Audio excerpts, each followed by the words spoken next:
film and TV channel. You're all staying safe and well. And we've got a Series 6. It could be a Series 5, depending on who you believe at the moment. Wikipedia have got it down as 6 series, and Internet Movie Database have got it down as 5. I usually go with Internet Movie Database, but I don't have the time to look into this, guys. Whatever it is, Series 5 or 6. I wouldn't normally perhaps do a review on something that's been around for a little while like this, but I think this is a bit of a drop-off with this from something I really like, so I thought it was worth a mention. And we're talking, of course, based on a very famous ladies detective. We're talking Strike. We're talking the latest series, which is called The Ink Black Heart. Just 4 episodes. I mean, well, the book's quite a massive tome, isn't it? I believe. I've not read it. I'll talk about that in a second. We've had 4 episodes. 2 have aired on the 16th and the 17th of December.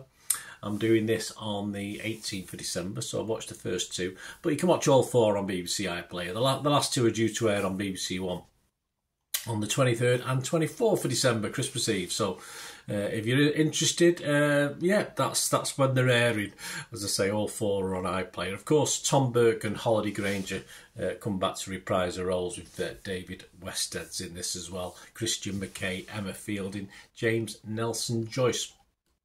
This is based, of course, on the book of the same name, and sees the detective duo Cormoran Strike and Robin Ellicott to try to solve the mystery of the death of a popular cartoonist, yes, Eddie Ledwell. A lot of social media stuff on this one, and yeah, a little bit of political stuff thrown in for good measure on this. I believe the book was 1,000 pages, the book. Okay, yeah. I've always liked Burke, I've always Strike, but found this series perhaps definitely the weakest. Perhaps Strike himself is a bit more vulnerable in this, which could be a good thing. I mean, it obviously going to rely on his partner a little bit more, but I thought it took away some of the power of the series, some of the power of his actions. Say it just dilutes it for me. The actor's performance in the role and the storyline, and I got a bit angry, a bit pissed off with him, to be honest with you. Just the character, I just got a bit fed up with him for these 4 episodes. Granger, of course, is always good value for money, but this will they or won't they subplot is a little bit tiring now. It's been done before. It's been done much better. Willis and Shepherd, to say no less, if you're an old watcher like me. And just for me, it was an unwanted distraction, because the pair of them are quite pathetic. They're like a couple of school kids going at this sort of relationship business, which won't be easy. Of course it won't, but it just drags out over the 4 episodes. It left me as a viewer frustrated than I should be with that subplot, because it's not all about that. It's about solving a case, isn't it? But yeah, these 2, sadly, they need better romantic inclinations, and they also need better stuff, because this story for me was pretty bland. To fill 4 episodes, we get numerous suspects, and we just know. I mean, you just know if you've watched these sort of things, you just know it's going to be a character that very rarely features. You know, it's an old tried and trusted. And some thrillers do it well, crime dramas do it well, some don't, and this doesn't do this very, very well. And there's nothing that clever about it. And as I said, the book is 1,000 pages long, and this is only 4 episodes. I'm not going to go back and read the book, that's for sure. But if this is the best they can get out of it, I'm not going to read that. Positives, I just like the characters. As I say, Holly Granger probably kept me watching. In fairness, that's how it is. Of course, Mr. Strike, played by Tom Burke. Yeah, I just thought he was given. It was just sold down the river on this one. As far as the character, as far as developing this character, it was always very, very boring. And oh, come on, wake up, mate! I just wanted to give him a shove, you know, and it probably would have knocked him over on his bad leg, on his, you know, made it, you know, he would have fallen over and give him a shove, wouldn't he? But there you go.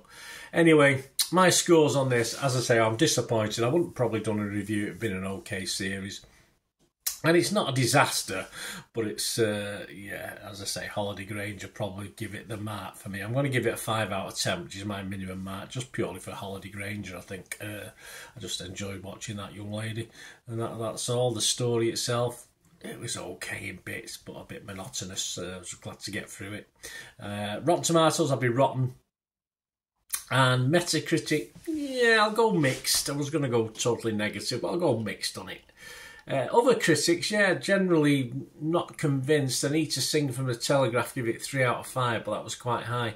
She said, tiresome politics make this the worst series yet. I have to agree. Jack Seal from The Guardian was a bit more scathing. He only gave it 2 out of 5. He said things like, the ink strike is hard to see why the TV version of this self-indulgent novel exists. So obviously he's read the novel. Holliday Granger and Tom Burke are excellent again as detectives on the tail of a killer, but given the impenetrable source material and workaday plot, it's shrug-worthy TV at best. In the absence of any interesting crime solving to distract us, yeah, it's all very boring. There's no real twisty turnies in this. It's very lethargic crime solving. The actors' excellence doesn't transcend the frustration of their characters' relationship not being allowed to progress.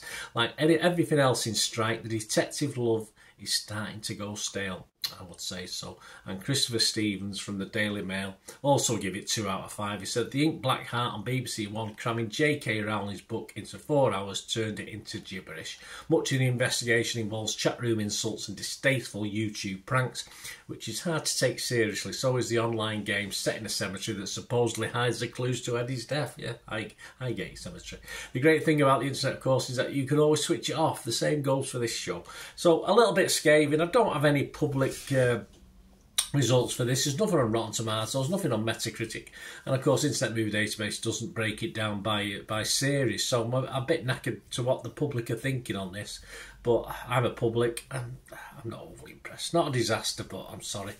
Just finished the series now. This is the sort of stuff we're gonna get. That'll be about it, and I'll remember the good stuff in the early days.